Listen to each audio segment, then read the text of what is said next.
Hi, so as promised, this is video number 2, a more strength orientated video of exercises for you to be working on.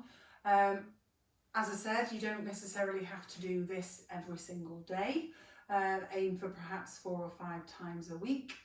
I want you to feel the burn a bit, so I want you to maybe be cursing my name if muscles that haven't been used for a little while start aching a little bit, but that should feel different to your usual pain. It should feel like a muscle pain as opposed to the sort of the symptoms you experience. But sort of that's what we're working towards. I want you to feel it. I want to make those muscles that support the spine and how the spine moves work a bit harder.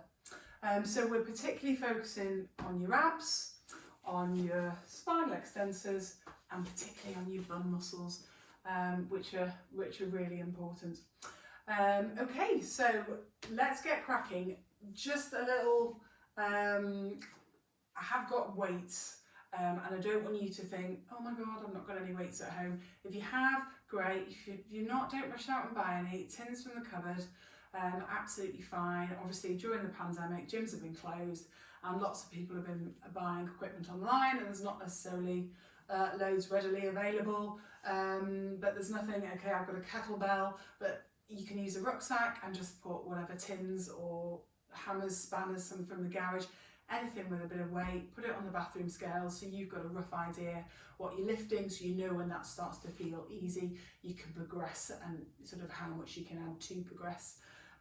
Dumbbells again, bottles of wine, tins of beans, whatever. Don't feel you've got to go out and buy any kit, and don't be worried about that either. Right, so let's get started. So the first position we're going to start in is lying down, and we're just going to really work into these tummy muscles, okay? So all you're going to need to do is think about is tilting that pelvis under, pushing the small of your back into the bed, and you should feel those lower tummy muscles tighten up, and as you do that just squeeze your bum a little bit. Doesn't need to come right up, we're going to work on that later. Okay, so tuck under, feel those muscles engage, feel your bum squeeze a little bit and relax down. And again, tuck under, squeeze and relax down. And again, now repetition wise, as I said on the first video, there's no magic number, but at the same time it's useful to have a number in your head. From a strength training point of view, the most efficient way of strengthening is to actually use quite high resistance or pretty high resistance and a lower number of repetitions. However, we've got a sensitive spine there. So I want you to focus more about switching things on, getting things used to moving. So with that in mind, we're going to aim for about 10 repetitions. Again, same principles apply. If that feels too much, you step back and do a few less.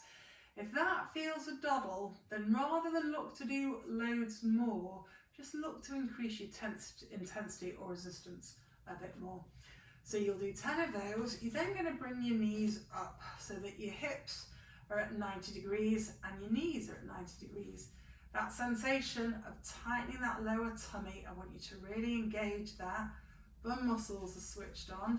That's going to stay nice and secure there, and then all you're going to do is take that leg down and bring it up. Take the other one down and bring it up.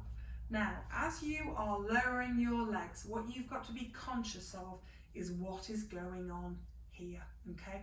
So what I don't want is that as that leg lowers down, your back arches up like that.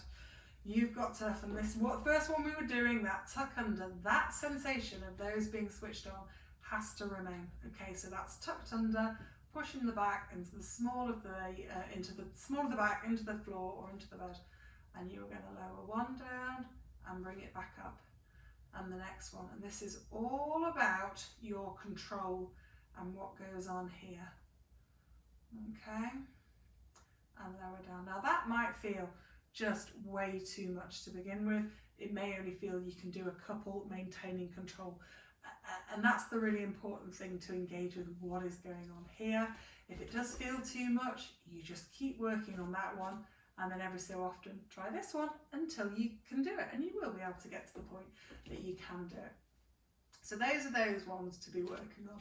Now I'm going to bring you round into your plank. So I think we've talked about this a little bit. So you're going to start forearms, on your forearms, hands resting down, toes tucked under, and you're just going to take yourself up into your short arm plank, okay? And what you need to think about is engaging that lower tummy that's got to tuck under, and your bum muscles have got to squeeze. So if I put myself there, what you don't want is that bum up in the air, and what you don't want is that bum sagged down. So you should have a nice straight line from your heels through to your shoulders. Tummy should be tucked under, glutes switched on, and you're going to hold. Now the aim of this is to just gradually build up the length of time you hold for. If that feels too much, you start on your knees like that. You lift it up, you hold for a count of 5 seconds, and then you lower back down to your knees, and you rest and recover for 5 seconds. And then you take it back up again until you build up the length of time you're able to hold that plank position for. And once you get to the point that you are up to a minute, and it will come, you then can go into a long arm plank. So same principles apply. Tuck that tummy under, engage those bum cheeks, nice straight line, okay? And again, you can work on holding that.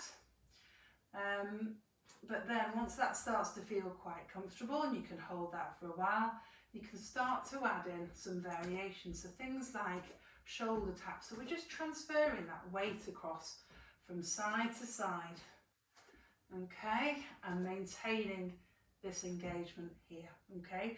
So that's your progressions for that one, okay. Next one to work on is really working into our glutes or our bum muscles, which are really important from the spinal point of view. So I'm going to show it you lying down and then show you how you progress onto a chair and actually progress with a weight as well. So lying down, same one that we did at the beginning. You tuck that tummy under, but this time you're going to really squeeze your bum cheeks and lift your hips right up off the floor, and it should be all coming through those bum muscles. As you lower down, you've got to think about slowly controlling that lower down, imagining your spine is a string of pearls and you're dropping one down at a time.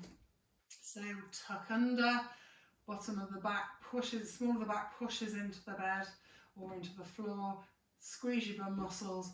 That's what takes you up. Hold for a few seconds, and then that slow controlled release. So you're coming down like that, and then relax down. And again, really tuck under, squeeze your bum cheeks. That's what drives you up. What I don't want on the lower is that. Okay, so it's that slow controlled lower down. When that starts to feel easy, you add in a weight. So as I said, it doesn't have to be a kettlebell or dumbbells or anything like that. It's whatever you've got lying around, a rucksack full of whatever that's heavy. And you simply put that onto your hips. So you're just adding in that little bit more resistance there. And then that slow, controlled release down. When that gets easy, you need to make it a little bit harder for yourself by using a chair. So you're going to have both feet on a chair, doesn't have to have a low stool, whatever you've got, but just making it a little bit harder for yourself. Same principles, you tuck that tummy under, you squeeze your bum, that's what takes you up. You're aiming for that nice straight line between your shoulder and your knees. You'll also feel it in your hamstrings a little bit, no bad thing. Hold that for a few seconds, slow, controlled release down. You can see that bum tilting under, we're not getting that flop down. And relax. And again, squeeze and lift. We want that nice straight line from shoulders through to knees. And then slow, controlled release down. Okay, so say we're aiming for 10. If we only manage 5, fantastic, still working it. If you can do 10 and it feels pretty easy, that's when you need to add in your weight. Same principles, weight on your hips, drive up, hold that for a count of, well, for a few seconds. Again, it's that shoulder to knees, and then that slow, controlled release down. Okay, lost my bubble again. So that's that one. Now, the final, actually 3 actually. The next one we're going to work on is into a squat. So this is a mobility one really as well as a strengthening one. But I want you really trying to come into a deep squat. So it may well be you need something to give you that little bit of support. I want you to keep your heels down, and I just want you to come as far down as you can into that squat. Hold for a few seconds and drive up. Okay, and as you're driving up, again, it's coming through that glute and your quads.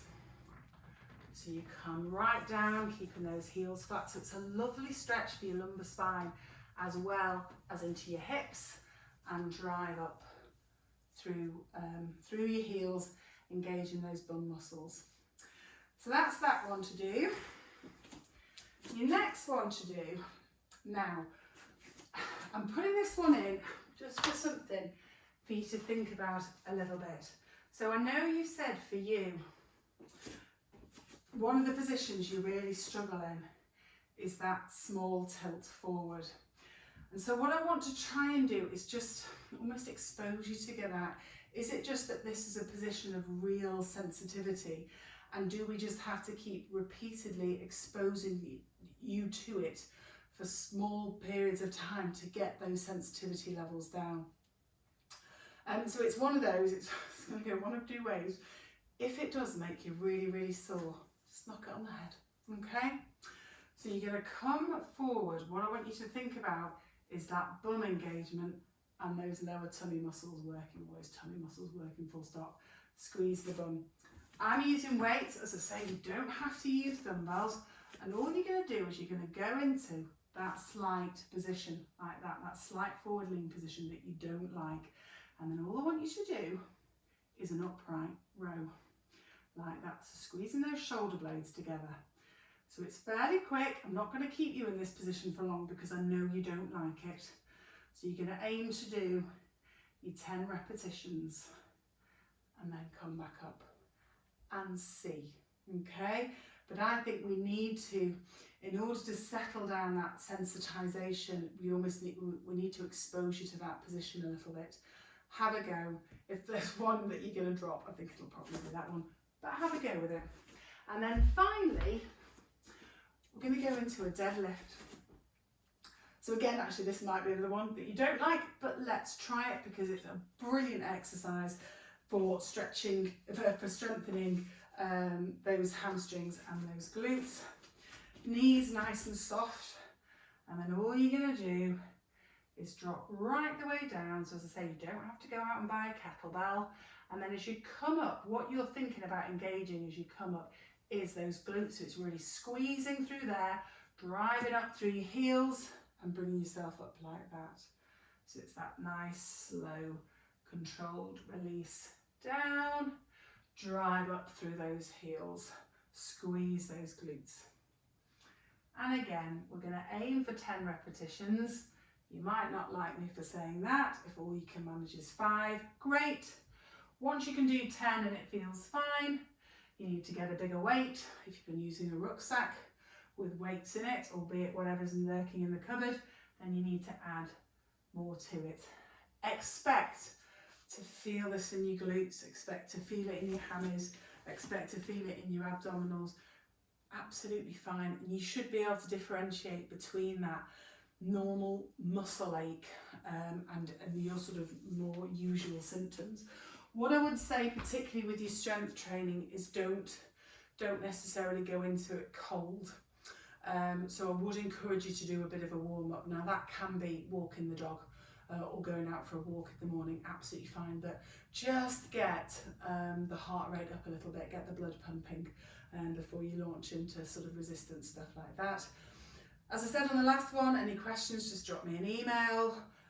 That's plenty to be working on, but I have absolutely millions. There are so many back exercises. So if anything needs tweaking or editing, just let me know and we can work around it. I can make stuff harder, I can make stuff easier, but hopefully that's a pretty good baseline level for you to be starting with. Good luck, and I'll speak to you soon.